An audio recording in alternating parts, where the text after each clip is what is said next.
God, kumpleto yung sinabi ni Jericho. Purihin ang Panginoon. So magandang hapon muli, no? For this afternoon, no, nais kong ibahagi sa inyo about, sabing ganyan, ang aking pamagat before we pray. Ang pamagat ko po is, sabi diyan, Revival Now, an Urgent Call. Yun din yung natin, team title. Yan, next. Ayan, where revival begins. Saan ba nagsisimula ang revival? Yun yung katanungan natin sa hapong ito. So let's pray. Thank you, Lord. Hallelujah. Maraming salamat muli, Panginoon, for the opportunity, Panginoon. Napakabuti mo, God.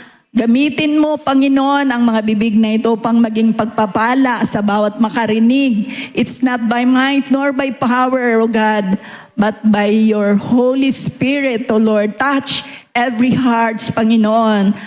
Touch your people, Panginoon, at patuloy naming maunawaan ang kalooban mo sa bawat buhay namin, Panginoon. Ikaw ang maitaas at ikaw ang madakila.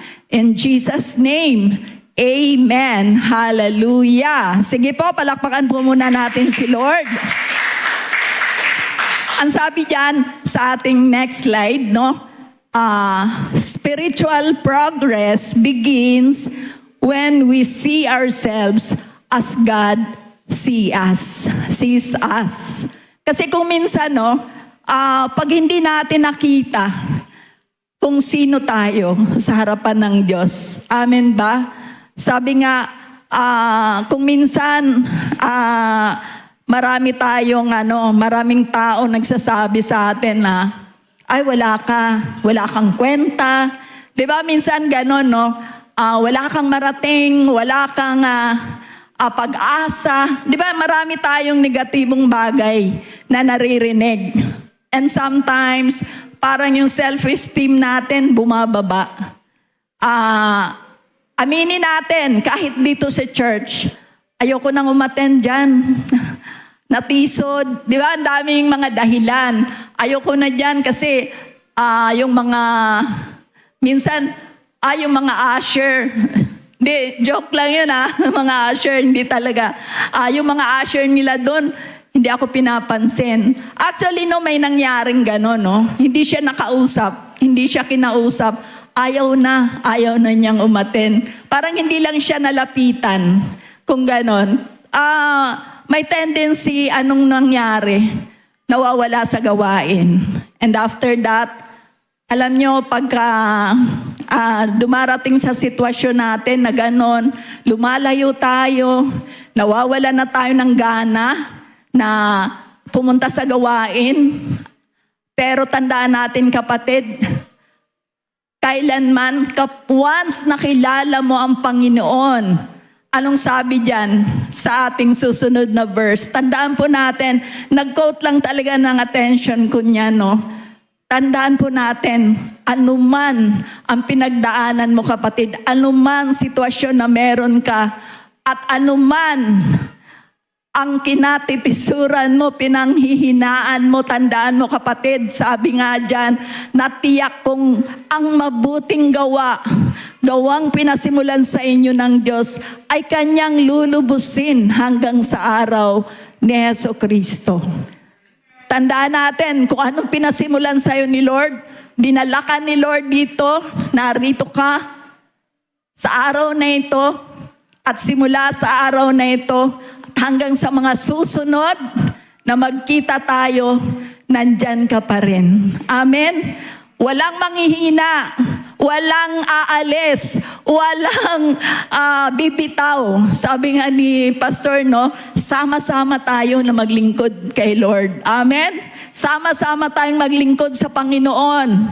Kahit na maputi na ang buhok natin. Di ba, Nanay Tess? Kahit pumuti na ang buhok mo. Sama-sama pa rin tayong maglingkod kay Lord. Amen. Hallelujah. And then, for our next slide, May katanungan tayo, no? Marami nang tinanong dito marami nang binababa dito. Sabi diyan, where revival begins? Saan ba nagsisimula? Sagot, revival is God's wake-up call. Yan yung sa atin ng Panginoon. Revival awakens the saved from a state of spiritual slumber. Alam niyo ba kung bakit ganon? Wake-up call ni Lord. Ginigising daw tayo sa ating spiritual slumber. Alam niyo ba kung bakit? Kasi minsan, may mga Kristiyano, kahit Kristiyano na, tulog pa rin. Di ba? Tulog ba yan? Yung katabi mo, tulog ba? Gising, gising na gising. Dapat walang sukuan, walang tulugan. Go, go, go tayo kung saan. Kanina, no, ang ganda nung shinare sa atin ni Brother Leo, no? You are a chosen generation, di ba? Pinili ka ng Diyos. Sabihin mo sa katabi mo, pinili ka ng Diyos. Kaya sama-sama tayong maglingkod sa Panginoon. Huwag kang matutulog. Hallelujah! Kasi tong oras na to Oras de peligro to Sarap matulog, lalo na mga busog, di ba? Kanina, sarap ng kain natin. Sabi nga, even the church, no? Gusto ni Lord, i-awaken tayo, gisingin tayo. The church, which is you, ikaw kapatid, ikaw yun. Gusto ni Lord, maging buhay na buhay tayo sa pagkatawag sa atin ng Panginoon. Kung ano yung pagkatawag sa iyo ni Lord, dapat lakaran mo, gawin mo. Huwag ka nga manghihina, walang anak ng Diyos na nanghihina. Amen. Hallelujah. Sabi nga, something about this, no, yung mga backsliding people. Marami dyan sa labas. Akala natin minsan, dati na sila naka-attend, yung mga kapatid natin na medyo lumayo, pwede natin silang gisingin. Pwede natin silang dalhin muli, ibalik natin para muli natin silang makasama.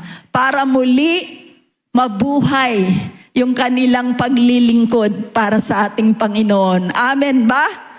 Praise God. And sabi diyan, no, naalala ko lang yung word sa akin ng Panginoon one time.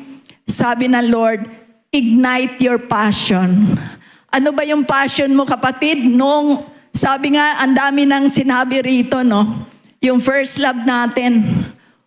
Sino ba yung unang pag-ibig mo? Yan ba yung asawa mo ngayon? Girlfriend mo ba yan? Boyfriend mo ba yan? Yan ba yung unang pag-ibig mo? Alam nyo, ako aminado ako na iba yung alab natin, iba yung init natin, di ba? Nung una nating nakilala ang ating Panginoon, excited tayo palagi umaten, excited tayo palagi na dumalo sa mga kung anong program ng church. And later on, tumagal, nawawala na ng gana. The Lord remind us today na muli nating ibalik yung alab natin sa Kanya. Yung first love mo, which is our Lord Jesus Christ. Kaya sabi ng Lord, ignite your passion. Ano yung passion mo, kapatid? For our key verse this afternoon, 2 Chronicles 7:14.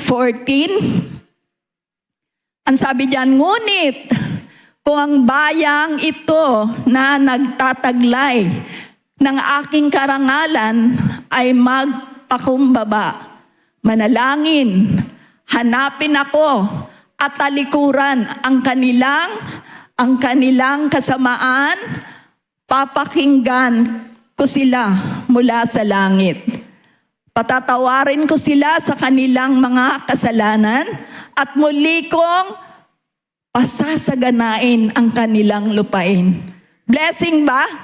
Praise God. Yun po yung sekreto. Amen. At mamaya, isa-isahin natin yung sinabi diyan, no? Kung ano yung mga condition ng ating Panginoon. Minsan kapag napalayo kasi tayo sa Lord, pag napalayo tayo kung saan-saan tayo pumupunta, maraming tayong nararanasan, struggle, di ba? For me personally, na-experience ko yan, no? Nung lumayo ako sa Panginoon, ang tawag backslider. Sabi nga, no? Kasi lumayo tayo. I was backslidden for 5 years. 5 taon po akong lumayo sa Panginoon, no? Alam nyo, during that time na lumayo ako sa Panginoon, grabe yung mga struggles na naranasan ko. Iba-ibang sakit karamdaman, iba-ibang problema ang dumarating, nabaon sa utang, iba Iba pag wala ka sa Panginoon, kasi wala kang direction, walang direction ang buhay mo. Kung ano-ano lang ginagawa mo, yung mga gawa ng sanlibutan, yun yung ginagawa mo. Pero alam nyo, hindi kasi yan yung kalooban ng Panginoon. At grabe yung na-experience ko, no? Parang halos every year for 5 years, every year, na-oopera po ako. Lagi po akong nasa hospital, iba-ibang sakit karamdaman. Pero tinawag po tayo ng Panginoon, hindi hinayaan ng Panginoon na matuluyan tayong malayo sa Kanya. Ang sabi ng Panginoon, just come back. Parang sa Titanic, Jack, come back. Diba? Sino nakapanood? Sabi ni Lord, pinatatawa ko lang kayo para hindi kayo antukin. Belle, come back. Wow, no? Sabi ng Panginoon, anak, bumalik ka. Kapag hindi ka pa magising ngayon, hindi ka pa babalik sa akin, baka isang araw, physically, mawala ka. And totally, baka mawala pa ako sa Panginoon talaga. Nakakatakot yon. And then, I listen to the voice of God. Amen? Ano ba yan? Naiiyak na kaagad ako pag napag-usapan, no, yung mga paglayo natin sa Panginoon. But our God is so faithful. Sabi ng word na yan, kaya medyo malapit sa akin yan, patatawarin ko sila sa kanilang mga kasalanan. So sabi nga, whatever circumstances that you've been through, kahit ano pa yan, ano yung pinagdaanan mo, si Lord lagi lang nakabukas ang kanyang mga kamay to welcome us. Amen ba? Grabe si Lord. Amen. Hallelujah. Kaya lagi nating alalahanin yung first love natin, ang ating Panginoon. So right now, merong condition ang ating Panginoon, no? Dahil himay-himay natin yung nandyan. Yung mga kondisyon na nandyan sa verse. Next slide. Sabi dyan, no? The Lord is giving us conditions to be revive ourselves. Tayo man para mapalakas. Anong sabi? Will humble themselves, sabi doon sa verse, no? And pray. Sinabi rin ni Brother Leo kanina, no? Babasahin natin yung salita niya. Prayer and fasting, di ba? Mga sinabi ni Brother Leo. And seek my face. Hanapin mo yung mukha ng ating Panginoon. And turn from their wicked ways. Lumayo tayo. Ano man yung nakakasagabal sa atin, ano man yung mga bagay na kasanayan natin dito sa mundo, masarap. Masarap talaga. But then, hindi na yan tayo. We are a heavenly citizen. Hindi na ito yung citizenship natin. Amen. Though, like kami nila pastor, sila Sister Juanita, 3 na citizenship namin Senior citizen, Filipino citizen, and heavenly citizen na kami. Amen. Hallelujah. Praise God. Number 1, sabi dyan, ano sabi nung una? humility. Di ba sabi, humble yourself. So, importante yung pagpapakumbaba. Humility, si Lord naman, laging bukas yan. Sabi minsan, ang mga tao kasi masyado tayong mapagmataas kung minsan. Pride, di ba, no?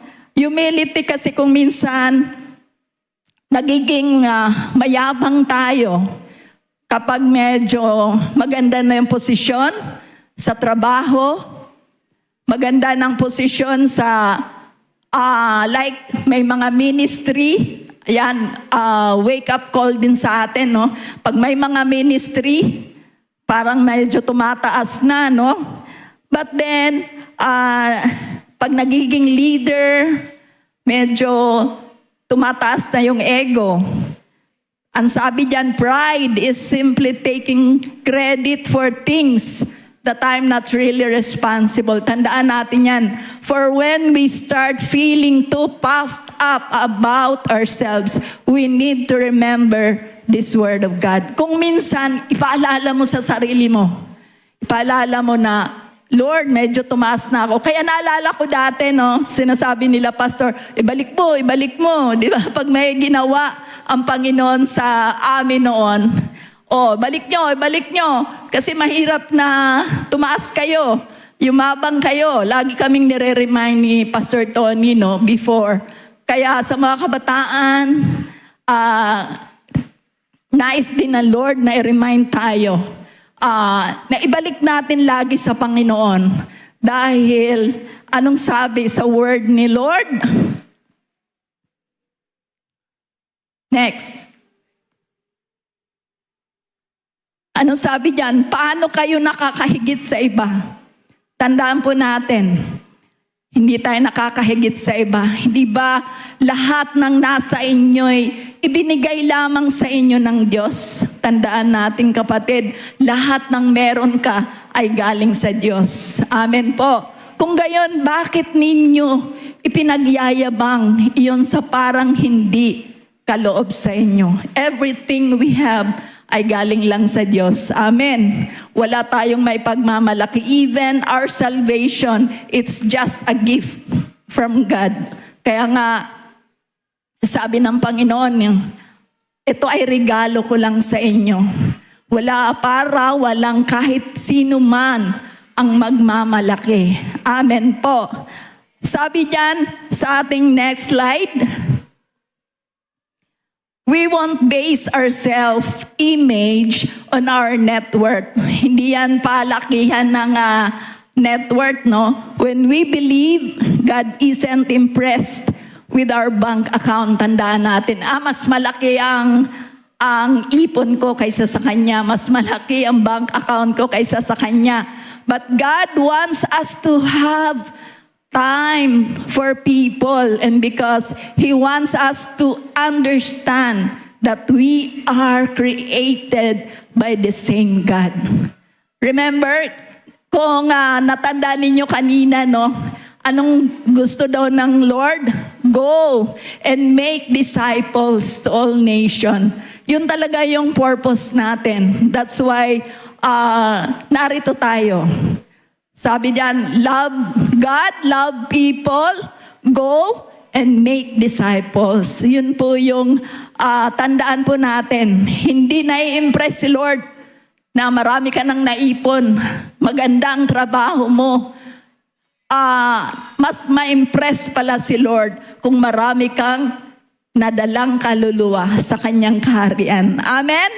Hallelujah. Kasi, yun talaga yung purpose natin. Anong sumunod? Number 2, prayer. Mahalaga din.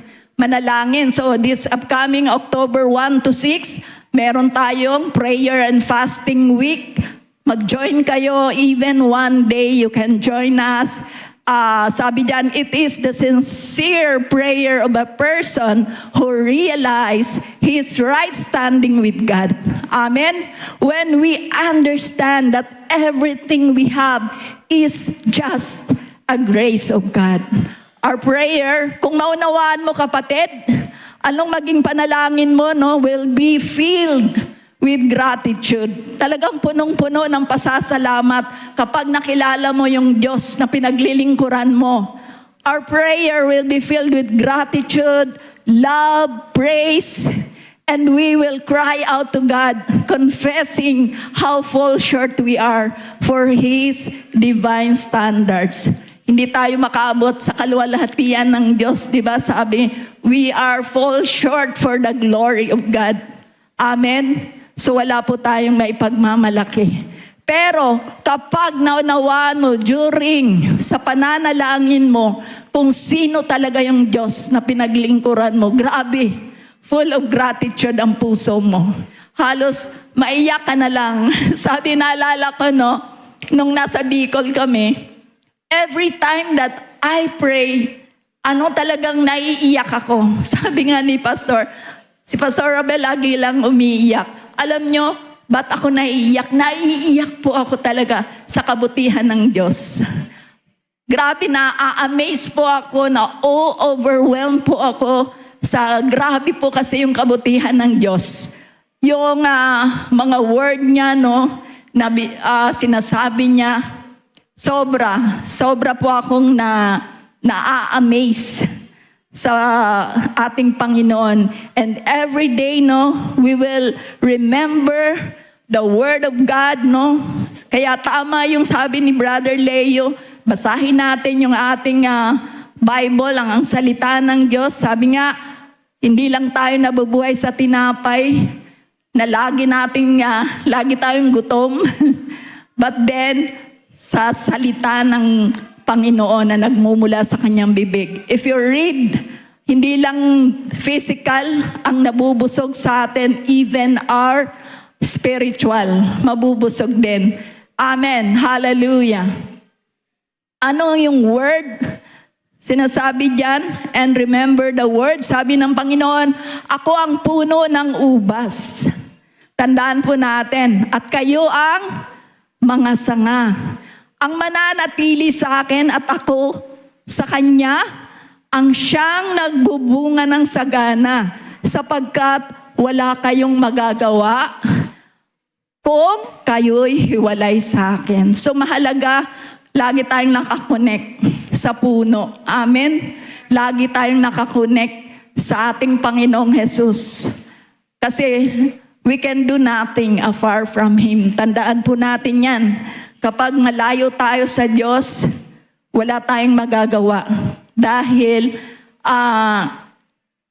siya yung may likha sa atin. Siya yung may likha ng lahat ng bagay. Amen. Hallelujah. Pangatlo, anong sabi? Base yan doon sa ating binasang verse, no? Seeking God's face. Hanapin daw natin yung kanyang mukha. Seeking God's face in what way? Paano natin ba hanapin yung mukha ng Diyos? Siyempre, once you pray, kapag may intimate relationship ka sa Panginoon, makikita mo siya ng mukhaan. Marami siyang sasabihin sa'yo, marami siyang i-reveal sa'yo. Amen.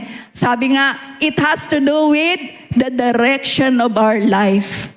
Magkakaroon ka ngayon ng instruction, magkaroon ka ng direction sa buhay mo. Tama ba, Lord, itong ginagawa ko? I remember, no,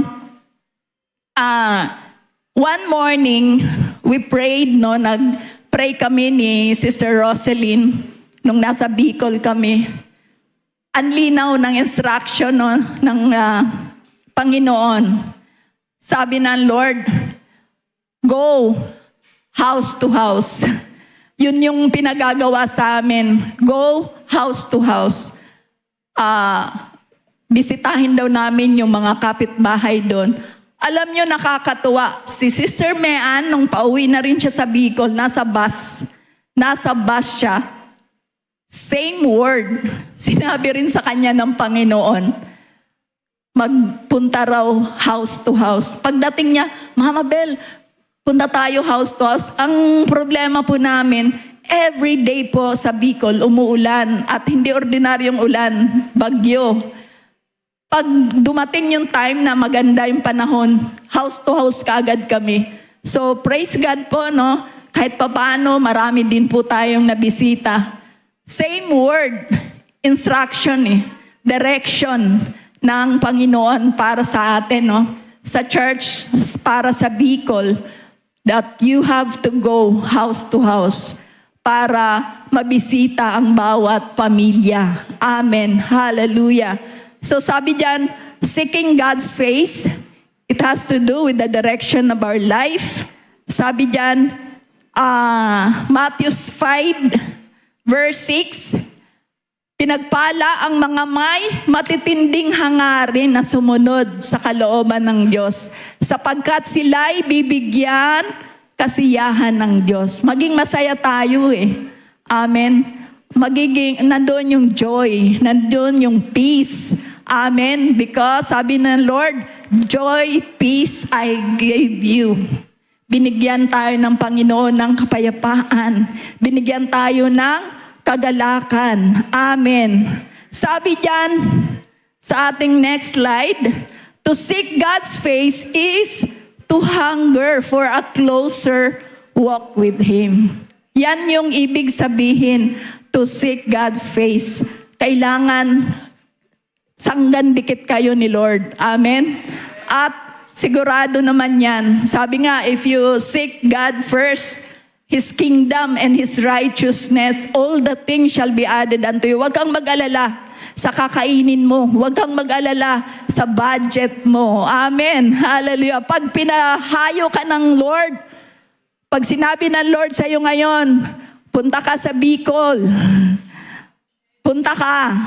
Kagaya, praise God, no, sa buhay ni Brother Emil, sasama kay Pastor Benji.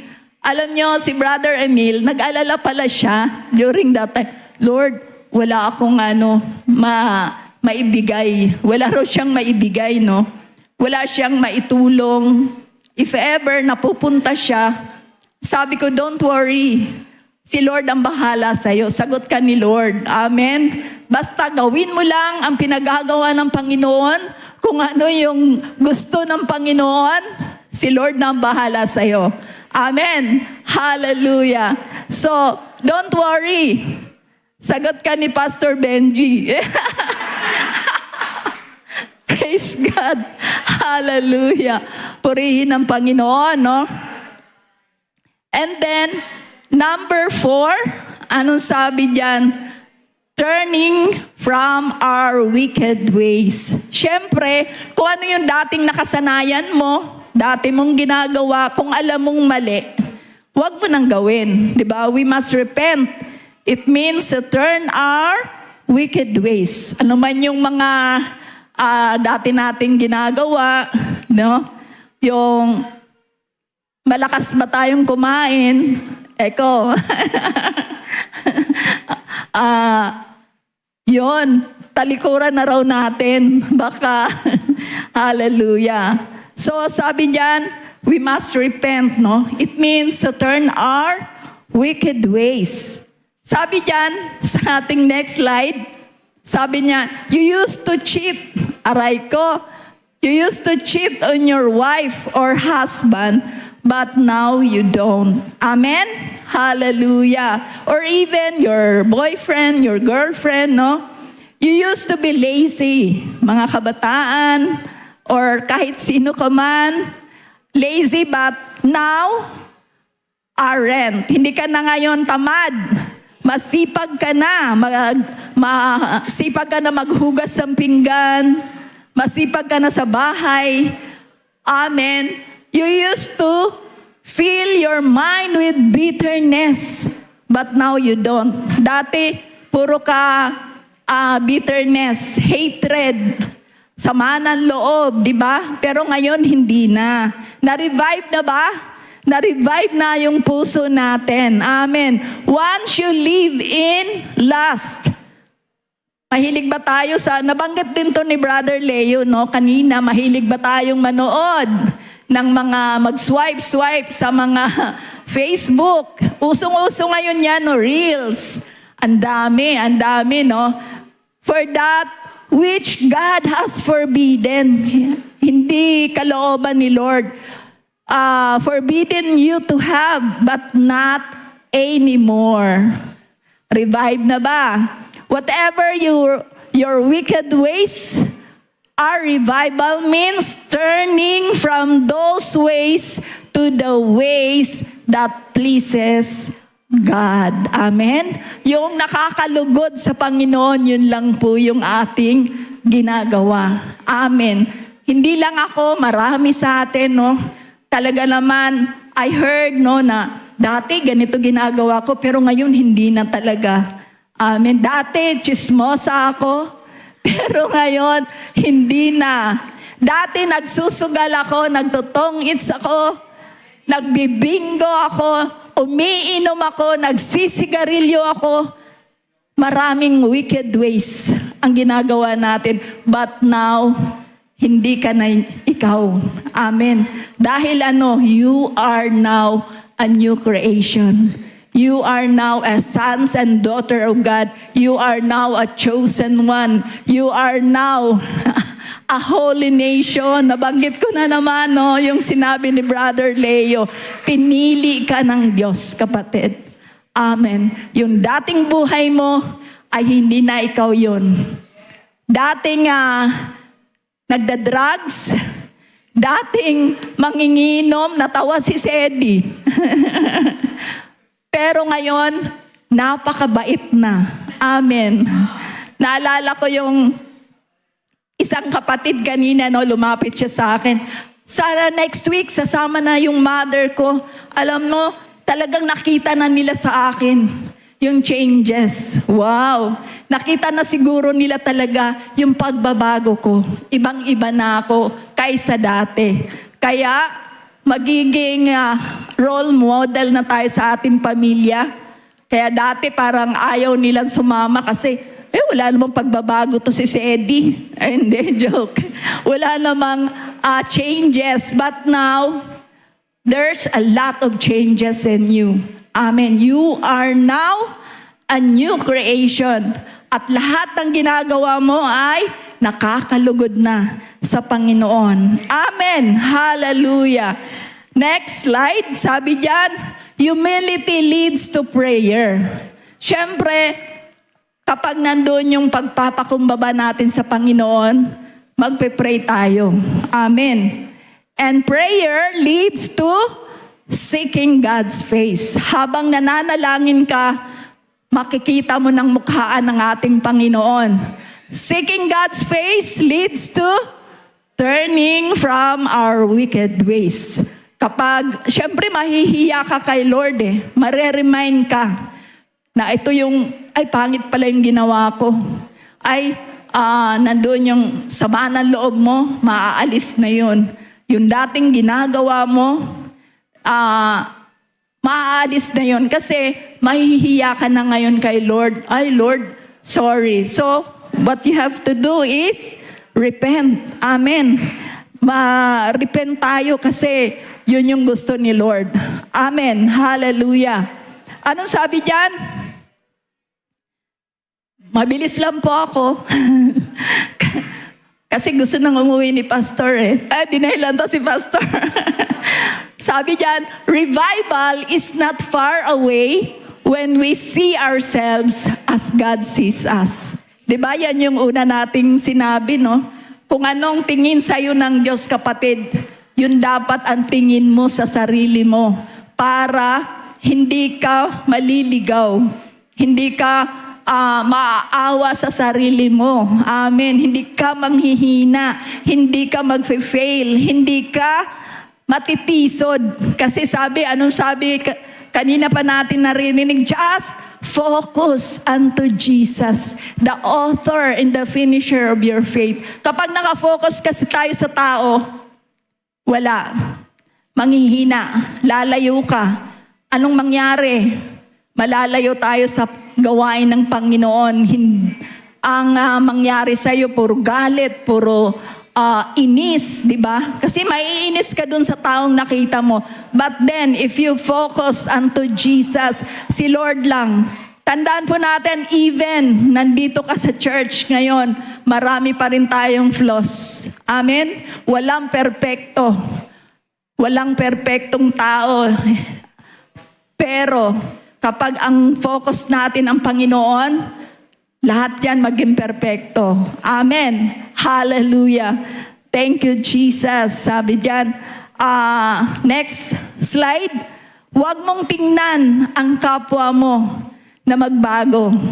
Kasi minsan ganyan yung pananaw natin. Yung, nakakainis naman to si kapatid, hindi pa rin nagbago. Huwag mo raw tingnan yung kapwa mo na magbago, or your church needs revival. Those statements can become excuses for mali yung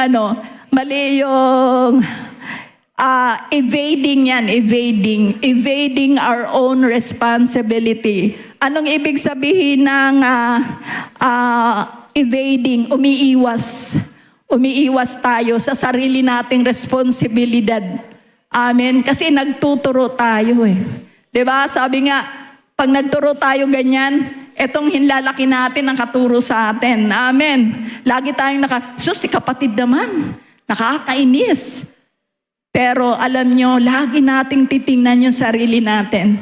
The revival begins in us. Amen. So, wag yung magiging umiiwas tayo sa responsibilidad natin. Amen. Sa pinagagawa sa iyo ni Lord. Sabi diyan, the call of Christ is always personal. Amen. Personal ang pagkatawag sa atin ni Lord, ang pagtawag sa atin ni Lord. He calls us one by one to follow Him. Amen. Revival begins with the person you see when you look in the mirror. Amen. Tingnan mo yung sarili mo sa salamin. Sabi nga tingnan mo muna yung puwing, di ba? Tingnan daw muna natin yung puwing ng mata natin bago daw natin tingnan yung puwing ng mata ng iba. Diba? Bunutin daw muna natin yung puwing natin bago natin bunutin yung puwing ng iba.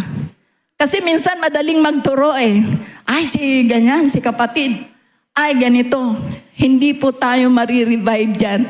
Dahil palagi lang po tayong, lagi lang nating sisisihin yung ibang tao. Kasi naman, sila pastor, lagi na lang magbababa ng giving. Alam nyo kung bakit ganon? Kasi gusto rin nila pastor, gusto namin na kayo rin ma-experience nyo kung ano yung na-experience namin. Amen? Kung paano kami pinagpala ni Lord, same with you na gusto rin namin lahat tayo mag-enjoy sa blessing ni Lord. Ano yung susi? Laging nire-remind ni pastor yun, Ano ang susi? Magtanim. Di ba? So tingnan daw natin yung sarili natin sa salamin. Hallelujah. Revival. Next.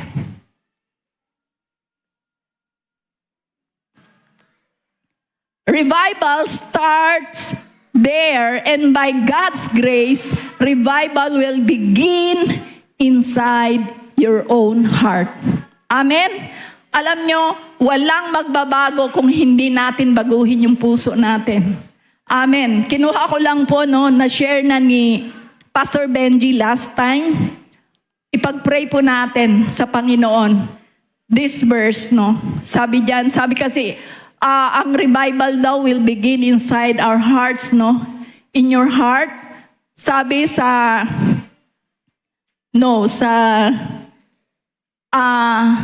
Psalm 51, verse 10. Nabanggit yan ni Pastor Benji the last time. Ipag-pray po natin kay Lord. Sabi diyan, create in me a clean heart, O God, and renew a steadfast spirit within me. Para ma-revive yung puso natin. Do not cast me away from your presence. Lord, kasi, di ba, para hindi tayo malayo sa Kanya, and do not take your Holy Spirit from me. Restore to me the joy of your salvation and uphold me by your generous spirit. Ipag-pray po natin yan para yung kagalakan natin, yung paglilingkod natin sa Panginoon, simula nung simula hanggang ngayon, hindi magbago. Anong sabi kanina? Kung anong pinasimulan ni Lord sa'yo, ay lulubos-lubusin niya hanggang sa pagdating ng ating Panginoong Hesus. Amen po. Napakabuti ng ating Panginoon. Kaya kapatid, kung sino yung unang pag-ibig mo, which is our Lord Jesus Christ, nung araw na tinanggap mo ang ating Panginoon, hanggang sa araw ng pagdating niya, nandyan ka pa rin. Walang sukuan, walang iwanan, tuloy-tuloy lang para yung blessing natin ay marireceive natin sa Panginoon. At anong sasabihan? Good work, mga anak.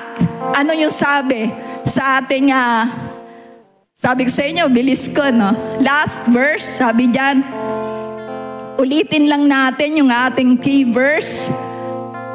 Yan, 2 Chronicles, in English lang po natin, 7:14. If my people who are called by my name will humble themselves. Yun po yung sikreto. Just humble yourselves before God. Kung nagkamali tayo, tayo lang, hingi lang ng tawad sa Panginoon, and pray, manalangin, and seek my face, sabi ng Panginoon, and turn from their wicked ways. Then I will hear from heaven and will forgive their sin and heal their land. Amen. Ano man yung mga circumstances, ano man yung struggle, ano man yung paghihirap, ano man yung kagipitan, ano man yung sakit karamdaman, like me, no, na-share ko sa inyo kanina, hirap na hirap, baon sa utang, puro sakit karamdaman. But then, the Lord is so faithful, no? Nakita nyo naman kung paano tayo pinagpala ng Panginoon. Amen. Even my health. Praise God. Grabe si Lord. Kahit mga senior na tayo, kami ni Pastor, but then the Lord is so good. Gusto niya maglingkod tayo hanggang sa pagdating ng ating Panginoon. Pinapahayo pa rin niya tayo kahit saan. Go, go, go lang tayo kung anong gusto ng Panginoon na gawin. Amen. Hallelujah. And ito yung pinakamaganda. I will hear from heaven and I will forgive their sin and heal their land. Amen. Kapatid, kung may kakulangan ka ngayon, si Lord lagi lang nandyan para sa'yo. He will provide for you. Kapatid, kung may sakit karamdaman ka man, si Lord ang magpapagaling para sa'yo. Dahil tinapos na niya yan 2,000 years ago, kung ano yung ginawa niya sa cross, that's for you. That's for us. Yan yung revival na gusto ng Panginoon. It begins at our hearts. Amen. Yan ay magsisimula sa bawat puso natin. So sa hapong ito, mga kapatid, kung ano man yung pinagdaanan mo, kung inaakala mo na, Lord, may pagkukulang ako, just repent. Amen. Lord, dito mo ako gustong dalhin pero ayoko. Just repent. Just go. Kung ano yung pinagagawa sa'yo ni Lord, gawin mo lang, kapatid, at you never fail. Amen. Sabi nga kanina, naalala ko no, sa preaching ni Brother Leo, even Peter failed. Pero anong nangyari? Nandoon pa rin siya sa Panginoon, no? He repent, no? Diyan nagsisimula ang revival from the hearts of His people. At kung willing po tayo magpalinis, kung willing po tayo mag-pray, no? Just humble yourselves, just pray to God, just turn away from your wicked ways, just seek the face of our Lord, no? For sure, Ano man yung hinihingi mo, sabi nga, delight yourself in the Lord and He will give you the desires of your heart. Ano man yung desire ng puso mo ngayon, for sure, ibibigay ng ating Panginoon. Amen? Hallelujah. Sige po, palakpakan po natin si Lord. Thank you, Lord. Hallelujah. Thank you, Jesus. Thank you, Jesus. Hallelujah. Salamat, Panginoon. You are so good. You are so wonderful, God. You are faithful, God. Hallelujah. Right now, Lord, maraming pong salamat, Panginoon. Kung ano man ang kakulangan ng aking mga kapatid right now, nariyan ka, Panginoon. Hallelujah. You will heal their land, Panginoon. From their physical to their financial, Panginoon. Hallelujah. Nariyan ka, Panginoon. Every one of us, oh God, will seek your face, Panginoon. Every one of us will humble ourselves, Panginoon, and seek you, Panginoon. Lagi kang bukas ang iyong mga kamay, Panginoon, to hold us. Hallelujah. To love us, Panginoon. You are always there for us, oh God. Thank you, Jesus. Salamat, Panginoon, sa iyong mga anak, oh God, na willing, Panginoon, na magamit mightily, Panginoon. We are the earthen vessel, Panginoon. Hallelujah. At kailangan maging bukas kami, Panginoon, para sa iyong instruction. Maging bukas kami, Panginoon, para sa iyong kalooban, Panginoon, for each and every one of us, oh God. Lord, salamat, Panginoon, sa mga kabataan na narito, sa mga kananayan, Panginoon, sa mga katatayan, sa mga kabataan. Hallelujah. We thank you, Jesus. Maraming pong salamat, Panginoon, sa hapong ito, Panginoon. Dala-dala namin ang pag-ibig mo na ito, ang kapayapaan mo, Panginoon, ang biyaya mo, Panginoon, every day, Panginoon. We will experience your goodness, your faithfulness towards us, oh God. Thank you, Jesus. Maraming pong salamat, Panginoon, sa iyong mga salita. At patuloy namin itong panghawakan, Panginoon. Hallelujah.